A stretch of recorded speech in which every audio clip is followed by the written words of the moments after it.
Kell on 10 täis löönud. Ma arvan, et saame vaikselt alustada ja siin küllap on veel mõni liituja. Kordan uuesti üle, et kõigepealt selline logistiline info ja siis kõik muu. Et tõesti tänasel koosolekul saate kaamera sisse lülitada, aga mikrofoni ei saa selleks, et see salvestus jääks võimalikult puhtana. Koosolekut salvestame ja eks siis paistab, kas see pärast ka avalikustatakse. See selgub tööprotsessi käigus. Aga ma loodan, et te näete kenasti kogu seda esitluse ekraani ja näen mõnda noogutust. Ja tõesti, tänase kohtumise eesmärk on siis tutvustada minu magistritööd, mis valmis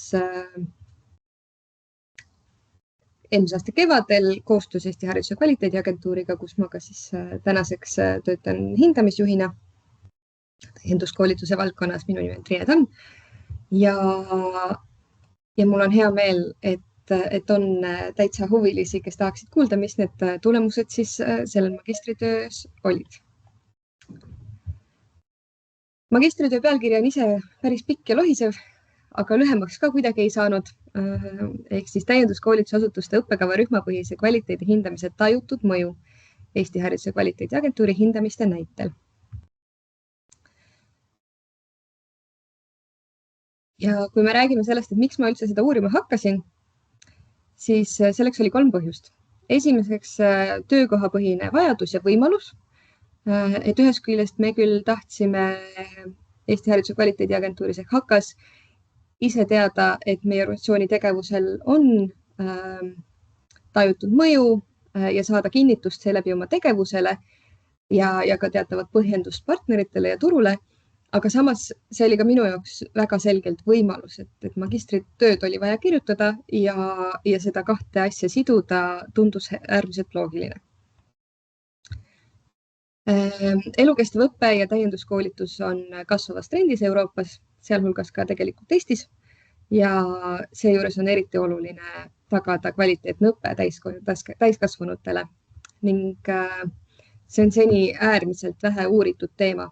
Üks nendest takistustest, kuhu ma väga kiiresti põrkasin, on ka just see, et täienduskoolituse kvaliteedi hindamist sellisel kujul on väga vähe tehtud ja veel vähem uuritud. Ehk siis Eestis saame siin olla piloodid selles osas. Uurimise eesmärk ja küsimusi oli päris mitu, 2 eesmärki. Esiteks luua kõigepealt üldse instrument, millega kvaliteedi hindamise mudeli tajutavat mõju uurida. Selleks oli püstitatud küsimus, kas ja kuidas välja töötatud uurimisinstrument kirjeldab kvaliteedi hindamise mudeli tajutavat mõju täienduskoolitusasutustele. Ning teine võib-olla nagu sisukam uurimise eesmärk oli ikkagi selgitada välja, kas ja millist tajutud mõju esines 2022. ja 2023. aasta HAKA poolt läbiviidava õppekava rühmapõhise kvaliteedi hindamise läbinud täienduskoolitusasutustele. Sellest tingitud selline peamine uurimisküsimus, milline oli õppekava rühmapõhise kvaliteedi hindamise tajutud mõju täienduskoolitusasutuse vaates ja just asutuse vaates, ehk siis, et mitte kuskilt kellegi teise perspektiivist. Ja siin olid siis alaküsimused ka. Ehk siis neid muutusi ma natukene räägin sellest, et mis see tajutud mõju täpselt on ja hariduse kvaliteedist, aga see, kuidas ma seda kõike mõõtsin, on sihuke läbi muutuste tegemise. Ehk siis esimene küsimus, kas millisel hetkel ja missugust tüüpi muudatusi viidi sisse hinnatava asutuse poolt õppega seotud tegevuses seoses kvaliteedi hindamise protsessiga ja kuidas tajusid koolitusasutused välishindamise käigus läbi viidud eneseanalüüsi mõju. Ehk siis ma lõin ka selle protsessi, kes selle protsessi asutusena läbi tegi, teadis, et seal oli see koosnes 2 etapist, oli eneseanalüüs ja oli siis hindamisvestlus ja ekspertide hindamisanalüüs või hindamisaruanne. Ja ma lõin need 2 protsessi lahku, et näha, kas ka seal on mingisuguseid erinevusi. Et meie enda lootus on ju ikkagi see, et see suurem mõju on eneseanalüüsi protsessi käigus, kus koolitusasutus ise võtab selle aja ja märkab, et mingisuguseid asju saaks parendada. Ja siis oli vaadata, teiselt poolt siis vaatasin ka seda just, et seda hindamisaruande ja sellega kaasneva hindamisvestluse mõju. Natukene teooria taustast ka. et see ikkagi on olnud magistritöö, siis teoreetiline taust ka siin. Väline kvaliteedi hindamine oma olemuselt on organisatsiooni toetav protsess, mis koosneb välisekspertide hinnangust, tuuakse välja tugevused ja parandus-arendusettepanekud. Seda rakendatakse kõikides formaalharidusastmetes. Eestis küll pikaajaliselt kõrge kutsehariduses, uue valdkonnana üldharidus, aga mujal maailmas tegelikkuses ka üldhariduses päris palju. Ja seda rakendatakse nii sisemise kui ka välise kvaliteedi hindamisena, mis siis oma koosmõjus aitab muutuste protsessis paremini toime tulla või hinnata vähemalt seda, kuidas muutuste protsessis toime tullakse. Ja mis seal salata, kvaliteedi hindamine oma olemuselt omab nii positiivset kui negatiivset mõju. Suuremat küll positiivset mõju, aga seda tundsid juhtival kohal olevad töötajad eeskätt. Välishindamine on küll võimalus saada tagasisidet ja analüüsida oma tööd, kuid sellega kaasneb ka teatud töökoormuse tõus, stress ja sellise autonoomsuse tunde vähenemine, mis ma arvan, et esines ka meie hindamistes. Selleks, et üldse mõista, mida ma täpsemalt uurisin, on oluline defineerida kvaliteetne haridus. Et kui me hindame hariduse kvaliteeti, et mis see siis on. Ühte standard selleks puudub, allikaid on erinevaid ja tihtipeale tõesti täheldatakse nii-öelda tavakontekstis õppija seisukohast täheldatakse rohkem hariduse kvaliteedi puudumist kui selle olemasolu. Aga tuginedes erinevatele teoreetikutele, kasutasin mina töös definitsiooni, et kvaliteetne haridus on õppijakeskne kaasaegne õpikäsitlus, kus õppetöö ja õppeprotsessid on teadlikult ja tõenduspõhiselt juhitud. Siin on päris mitu komponenti ja neid asju me siis ka oma hindamise käigus andsime hinnanguid või tähendab eksperdid, kui nüüd selles osas eriti korrektne ja täpne olla. Ja mis müstiline loomse tajutud mõju on ikkagi, kõigepealt, kui me räägime mõju definitsioonist selles töös, siis nii nagu ma alguses ütlesin, on see süsteemse ja transformatiivse muutuse alus minu definitsiooni järgi või tegelikult tuginedes ikkagi selgelt Pilcherile. Miks tajutud mõju uurimine on puhtalt sellepärast, et mõju-uuringud on üldiselt pikaajalised ja mitmeetapilised, kus muuhulgas mõõdetakse ka algstaadiumit, potentsiaalselt midagi seal keskel ja siis lõpus ja vahel ka siis päris pikka aega hiljem. Aga kuna see hetk, kus mina seda uurimist alustasin, enam algstaadiumit ei olnud võimalik mõõta ja oli ka selge tärmin magistritöö valmimise mõistes, et ma ei saanud ka näiteks hinnata, et 5 aastat peale kvaliteedi hindamist, et milline see tajutud mõju siis on või milline see mõju siis ma uurisin tajutud mõju, mis võimaldab hinnata, kuivõrd hindamismudeli kontseptsiooni tajutakse kas positiivselt või negatiivselt. Ülevaatlikult metoodikast. Kõigepealt oli hindamisinstrumendi loomine, kus siis aluseks ma võtsin erinevad hindamismudelid ja protsessi, valideerisin seda mitmes etapis näiv valitsuse meetodil. Mis siis tähendas seda, et ma ei kasutanud ühtegi testgruppi valimi kontekstis, sest see oleks lihtsalt vähendanud minu valimit ja võimalust saada sisukat tulemust, vaid selleks olid siis erinevad eksperthinnangud, kes siis andsid hinnangu, kas mul on võimalik seda, mida ma soovin mõõta, selle uurimisinstrumendiga mõõta.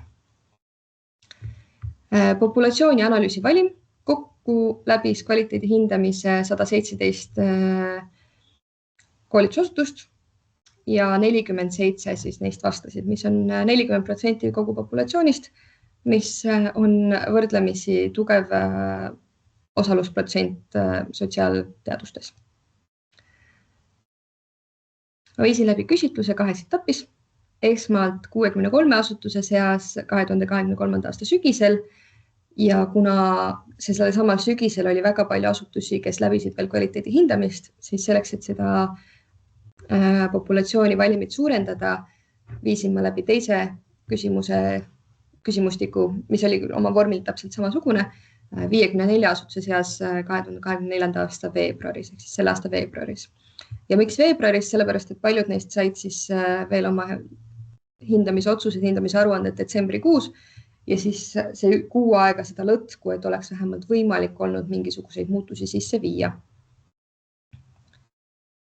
Ja analüüs on eeskätt ikkagi kvantitatiivne uurimus, kus ma kasutasin nii kirjeldavat statistikat, Cronbach ja reliaablust, nendest kõigest ma räägin natuke hiljem, korrelatsioonianalüüsi, T-testi, aga kõrvale toetavalt siis ka kvalitatiivne tekstianalüüs, mis siis võimaldas tuua teatavaid näiteid sinna kvantitatiivsete andmete juurde. Natuke ülevaatlikult ka protsessist. Varasemalt ma alustasin kõigepealt sealt, kus tavaliselt üks uurija alustab, ehk siis, et vaatasin, mis mujal maailmas enne tehtud on. Seejärel alustasin uurimisinstrumendi loomist, sest selge oli see, et mul ei ole võtta üle ühtegi sellist uurimisinstrumenti, mis võimaldaks mul kohe mõõta kõike seda, mida mina tahan. Või mis selles uurimuses oleks vajalik selleks, et püstitatud uurimisküsimustele vastata. Mis tähendas uurimisinstrumendi loomist, valideerimist ja siis ma asusin vastuseid koguma, millest ma juba põgusalt rääkisin. Esimese ringi vastuste pealt valmis ka esmane analüüs lihtsalt indikeerimaks, kas see hindamisinstrument üldse töötab. Jõudsime järeldusele, et töötab, mis tõttu sai ka täpselt sama küsimustikuga koguda teise ringi vastuseid. Siis toimus tulemuste analüüs selle aasta kevadel ja arutelu ja järeldused siis juba aprillis-mais ja mais siis ka magistritöö juba valmimine ja kaitsmine, mis tähendas ka uurimuse lõputerminit. Uuringus osales 47 asutuse esindajad. 40% nendest 47 olid juhtpositsioonil olevad inimesed. Esindatud oli 13 erinevat õppekavarühma ja suurem osa protsentuaalselt suurim osa vastajatest ehk pea 47% läbisid kvaliteedi hindamise kas talvel või kevadel 2023. Kokku oli 28 küsimust, ma kohe tutvustan teile instrumenti ka, sealhulgas siis Likkerti skaalad, mis võimaldasid anda hinnanguid. Ja siin on siis uuesti välja toodud see mõju uurimine läbi tehtud muudatuste kvaliteedi hindamise protsessis.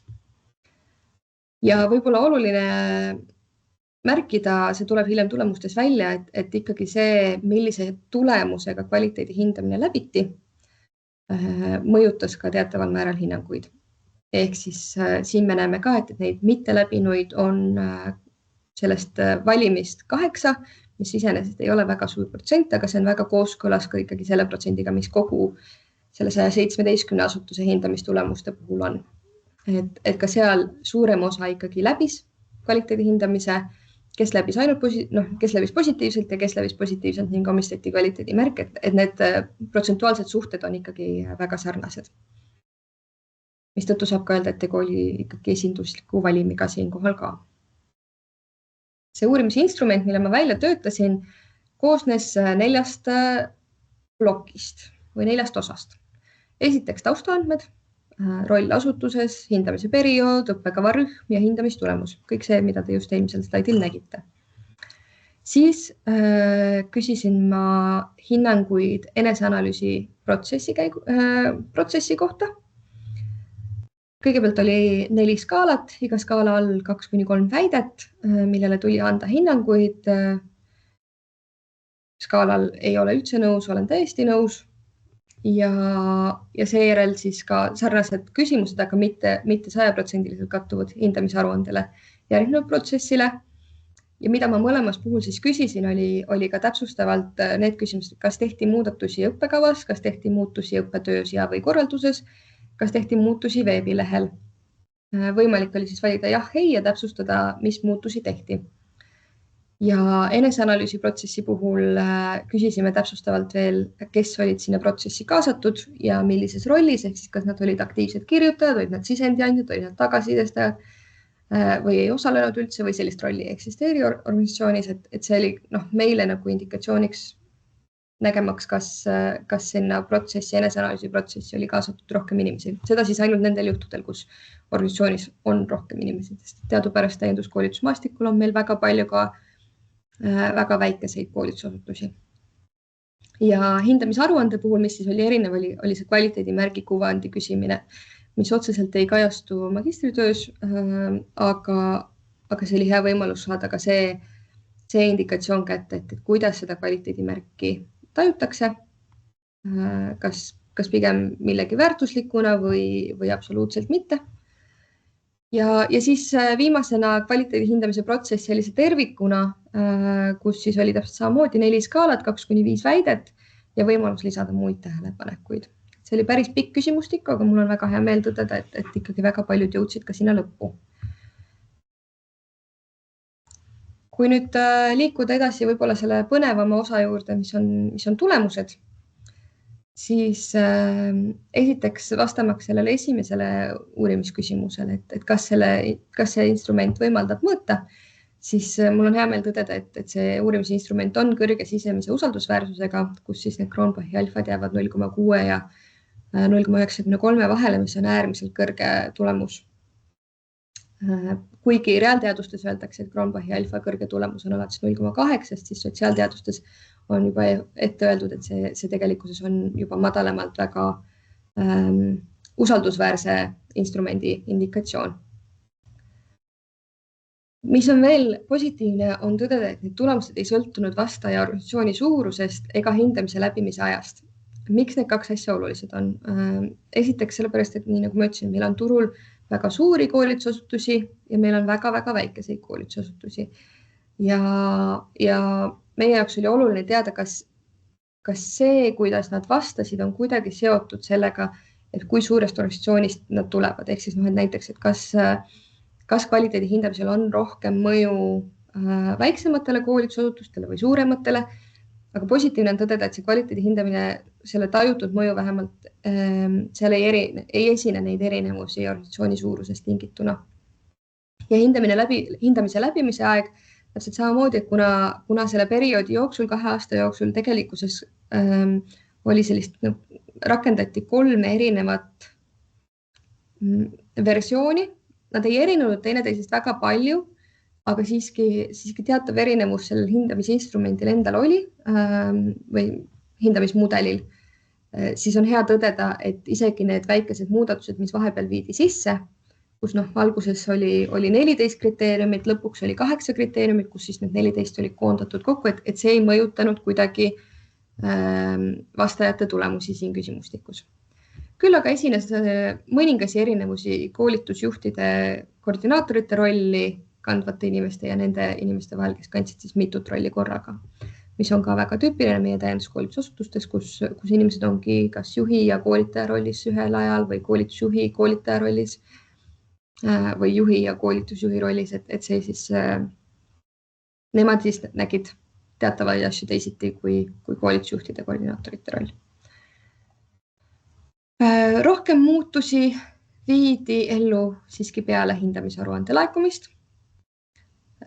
Muudatusi raporteeris selles faasis 47% vastajatest, võrreldes siis eneseanalüüsi protsessiga, kus muutusi raporteeris ainult 39% vastajatest. Enim muudatusi tehti veebilehtedel ja õppekavades ja siinkohal ka siis täheldus, et need on tavaliselt väga käsikäes tehtud muudatused, et see tuli ka selgelt välja nendest kvalitatiivsetest vastustest, kus vabas vormis tuli kirjutada, et millised need muutused olid, et tihtipeale, kui ikkagi tehti õppekavas muudatus, ma ei tea, täpsustati näiteks õppemahtu või sõnastati ümber õpiväljundeid, siis see tähendas ka seda, et see muudatus tuli viia ellu veebilehel, sellepärast et õppekavad on veebilehel kuvatud, et see seos seal siis ikkagi on. Ja vähem raporteeriti muutusi õppekorralduses ja või õppetöös. Jõuame selleni, mis see kõik tähendada võiks. Küll aga on positiivne näha, et see seos kvaliteedi hindamise erinevate protsesside suhtumise ning ellu viidud muudatuste vahel on olemas, et seal kui asutus suhtub positiivselt kvaliteedi hindamise protsessi, siis ta suurema tõenäosusega viib ellu ka muudatusi, mis küll kõlab loogilisena, aga see leidis nüüd ka uurimise käigus kinnitust. Ja etapiti on see protsess seoses ehk tervik. Kui me nüüd vaatame siin natukene neid statistilise olulisuse näitajaid ja korrelatsioonikordajaid, siis me näeme, et kui te seda tabelit vaatate, siis kõik need protsessi osad on omavahel 3 tärniga märgitud. 3 tärni siis uurimustes viitab sellele, et tegu on väga tugeva statistilise seosega. Ehk siis, kui ühes protsessis hinnangud näiteks olid positiivsemad, siis need olid ka positiivsemad teises. Või negatiivsemad, siis negatiivsemad. Aga siin on siis eeskätt just näha ka seda, et need seosed olid positiivsed, muidu oleksid siin miinusmärgid ka tabelis. Nii. Rääkides veel natukene tulemustest, siis 80% vastajatest nägid kvaliteedi hindamist kui arenguvõimalust või enesearenguvõimalust.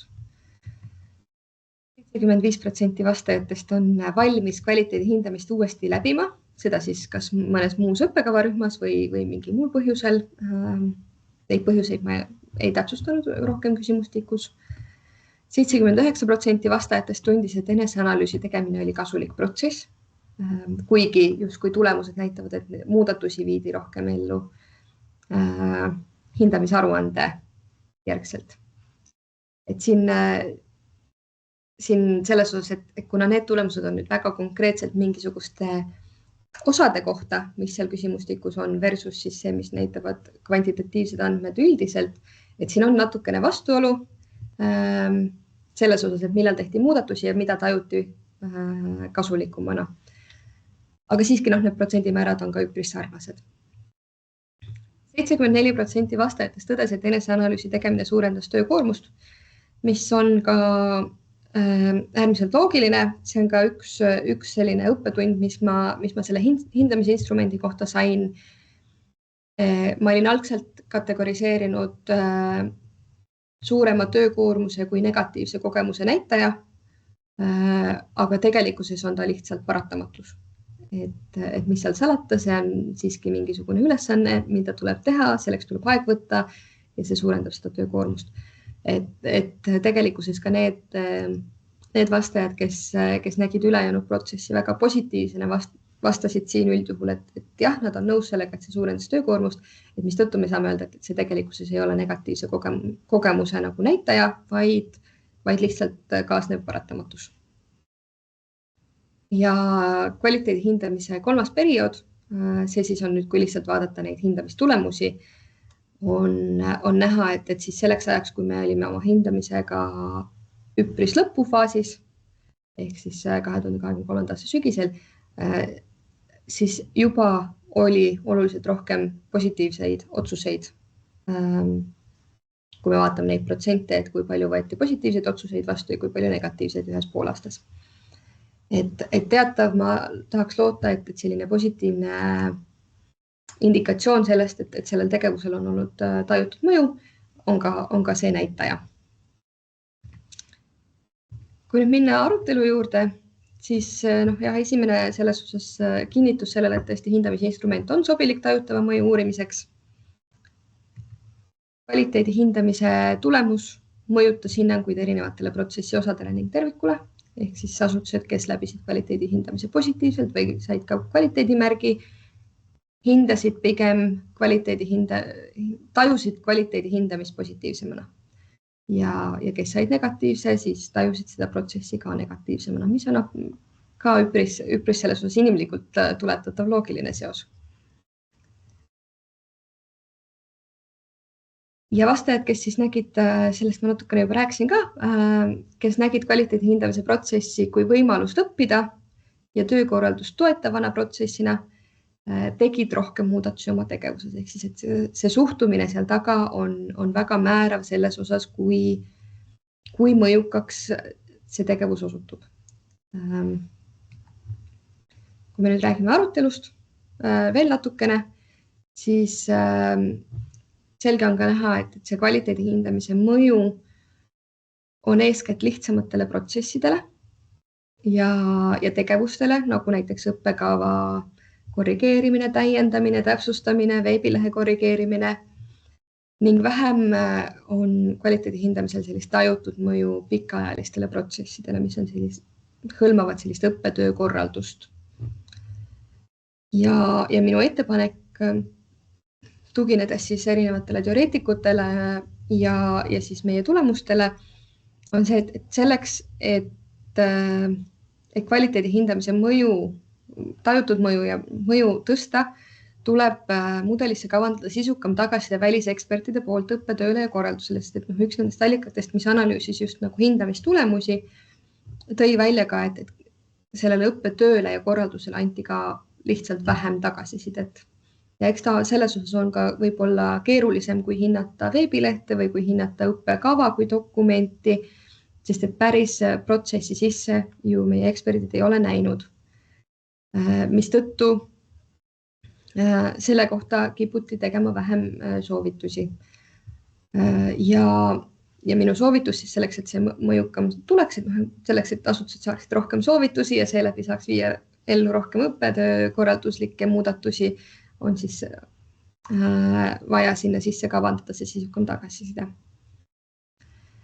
Ja lisaks, mis selgelt tuli välja kvantitatiivsetest andmetest, siis üks selline veel arendushetk on ikkagi see hindamisprotsessi sisse võimaluse disainimine, et kas hinnatav asutus saaks puudujääke parandada enne, kui nad saavad kätte oma hindamisotsuse, või siis vähemalt oleks võimalik tulla nii-öelda teatavale kordushindamisele, et kui see otsus on ka käes, et siis on võimalik ikkagi muutusi teha. Aga teooria näitab, et selgelt, kui on enne hindamisotsust, kui sellist tähtsat tegevust võimalik viia puudujääkide parandusi sisse, siis seda teevad asutused suurema tõenäosusega kui siis, kui nad saavad selle negatiivse otsuse kätte. Et taaskord selline natukene inimpsühholoogiaga seotud ja eks me püüame seda järgmistel kordadel arvesse võtta.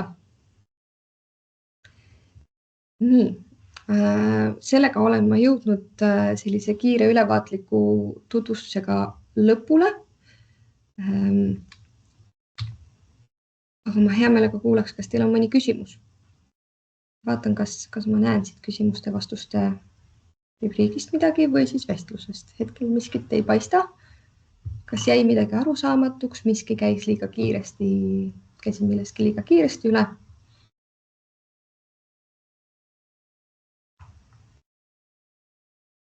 Ma tänan, see tõesti selles osas osutus võib-olla suuremaks tööks, kui ma arvasin, sest tavaliselt tehakse sellisel tasemel uurimusi 2 etapis. Kõigepealt töötatakse välja instrument ja siis kasutatakse seda instrumenti, aga mina siia panin 2 tükki kokku, sest et see lihtsalt oli minu jaoks endale väga põnev teadasaamine. Ja mul on hästi hea meel, et selles osas me ka täna siin erinevate protsesside käigus ka HKS arutame ikkagi seda, et kuidas seda instrumenti edaspidi ka teistes valdkondades kasutada, teiste hindamiste puhul kasutada, kuidas me seda ise saaksime oma järgmistes hindamistes rakendada, et tegelikkuses ülevaade, et kas mingisugune protsess omab tajutud mõju või mitte. Ettekande salvestus peaks tulema kõikidele osalejatele meilile kohe, kui see Teams selle üles läheb ja ma saan slaide ka saata. Ma vist laialdaselt päris kõigile ei saada, aga soovijatele saadan küll, et andke mulle märku ja hea meelega saadan edasi küll. Ja magistritöö ise on ka loetav HK kodulehelt, mis seal salata, ega ta oma olemuselt on ikkagi magistritöö ja selline võib-olla mitte kõige põnevam lugemine või päris pikk lugemine. Ja metoodika, see uurimisinstrumendi usaldusväärsuse hindamine toimus 2 etapis.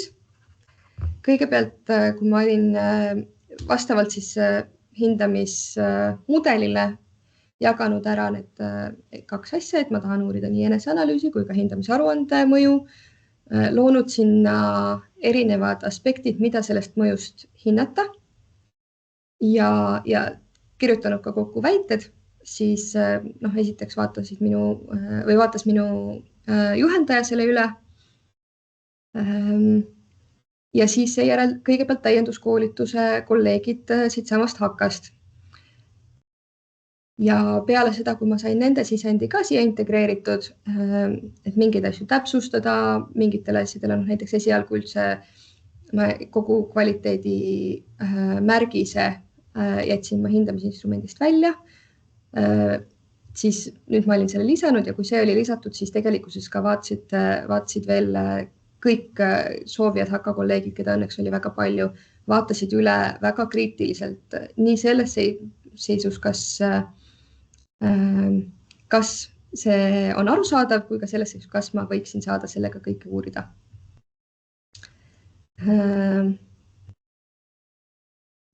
Ja, no natukene ma rääkisin sellest, kui me räägime sellest küsimust, et kas igapäevatöös kasutamine. No lisaks sellele, et me tahaksime sarnaseid uurimusi veel läbi viia, et näha pikemaajaliselt või võrrelda erinevate protsesside tajutud mõju, on ka siis see võimalus puudujääkide parandamine. Seda küll, siin on selles osas see klausel, et olukorras, kus on selline tugevam vastavushindamine, ehk siis, et see peab lõppema väga selge otsusega, kas näiteks mikrotöö kontekstis, millest me täna räägime ja ette valmistame, et kas saada õppeõigus või mitte, siis on keeruline sinna disainida see võimalus, et saab puudujääke enne parandada. Aga see on kaalutluse all kindlasti. Ja ka see, et kuidas ikkagi, et kui me nüüd alustame uue mudeli väljatöötamist, et kuidas saada sinna sisse sisukam tagasiside õppetööle ja korraldusele, et mis on need küsimused võib-olla, mida hindamiseksperdid peaksid küsima hindamisvestluse ajal või mis on need aspektid, mida me peaksime eneseanalüüsis täpsustama, et saada selgem ülevaade ka õppetööst ja korraldusest, suunata oma eksperte ka seda osa nagu konkreetsemalt tagasisidestama. Et sellised kaks hästi konkreetset tegevust lisaks siis sellele, et me tahaksime seda asja veel kord läbi teha ka teistes valdkondades. Ja pigem lihtsalt, et need inimesed, kes nägid seda, kes kandsid mitut rolli, nägid võib-olla mingisuguseid aspekte positiivsemana kui need, kes kandsid siis seda koolitusjuhi rolli. Aga kuna selles osas, et see statistiline oluline erinevus oli seal olemas, aga kui vaadata, et kus see nagu täpselt välja jookseb, siis see oli hästi minimaalne. Siis ma liiga tugevalt ei toonud seda nagu eraldi tulemusena välja, et see seos oli seal olemas, statistiliselt nagu tõendatav, aga mitte selline, et ta väga tugevalt välja lööks.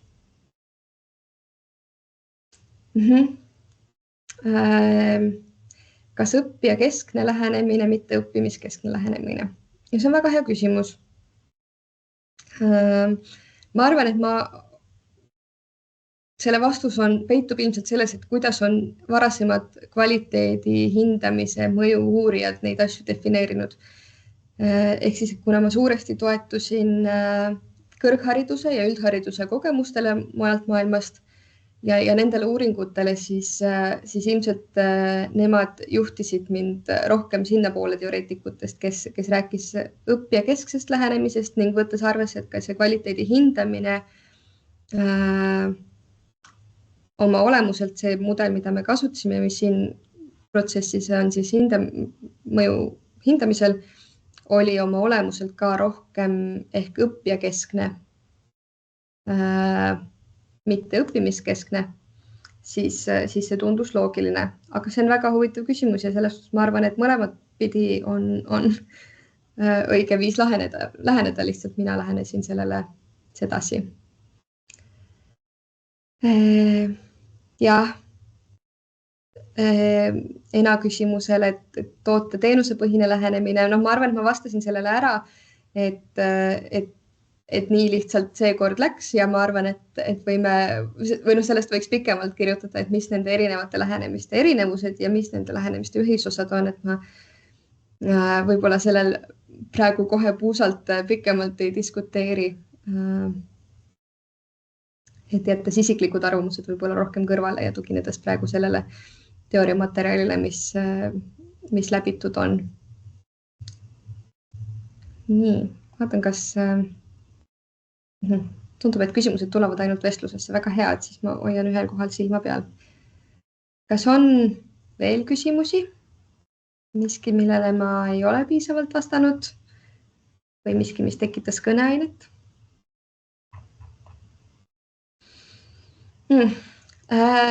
Üks kriitika, mis ma sain ka kaitsmisel, oli see, et see töö keskendus rohkem positiivse mõju, tajutud mõju uurimisele kui negatiivsele. Kuigi kõikides plokkides oli sisse disainitud ka selle negatiivse mõju osa, siis selle osakaal oli väiksem. Ja ma arvan, et üks potentsiaalseid soovitusi on kas seda osakaalu edaspidi suurendada küsimuste hulgas või siis teha täiesti 2 erinevat uurimust, mida ka selles osas praktiseeritakse, et uuritaksegi negatiivset mõju eraldi, uuritakse positiivset mõju eraldi ja siis vaadatakse, mis see kokku toob. Et see on üks nendest asjadest, et kuna selle uurimuse käigus kogu see uurimus oli üles seatud sellele, et me otsisime seda, et kas muudatusi tehti ja seeläbi, kas oli olemas positiivne tajutud mõju, siis teatav negatiivne mõju oleks juba olnud indikatsioon, et seda mõju ei olnud. Ehk siis, et selles osas see oli siiski võrdlemisi teadlikult disainitud siia sisse, aga see oli üks nendest asjadest, mida mulle ka välja toodi, kui töö valmis, et võib-olla oleks võinud sügavamalt uurida ka negatiivset mõju. Nii et seda võiks edaspidi edasi uurida. Ja kindlasti oleks väga tore ühes nendest paljudest hindamisprotsessidest. Ma arvan, et üldharidusel on see ka kavas, ma pead ei julge anda sellist nagu algstaadiumi mõõtmist ja siis protsessi lõpus ja ka tõesti teha selline pikaajaline mõju-uuring. Aga need on lihtsalt väga keerukad disainida. Just. Helen ütleb, et läbi üldhariduses läbi 3 mõõtmise, et see on kindlasti väga põnev mul endal ka jälgida, et kuidas sealt tulemus tuleb. Aga täienduskoolituses ka võttes arvesse, et see asutusi on hästi palju, väga palju see õppeprotsess ise on ju tegelikkuses äärmiselt lühikene. Ka kvaliteedi hindamise protsess on lühem kui meil teistes valdkondades, et siis seal peab ka vaatama, et kuidas see kulutulu efektiivsus nii-öelda on, et ma arvan, et see teatav tajutud mõju uurimine siinkohal on ka väga õigustatud olnud. Aga kindlasti ühel päeval ma tahaks näha ka seda täienduskoolituse või mõju pikemaajalises perspektiivis.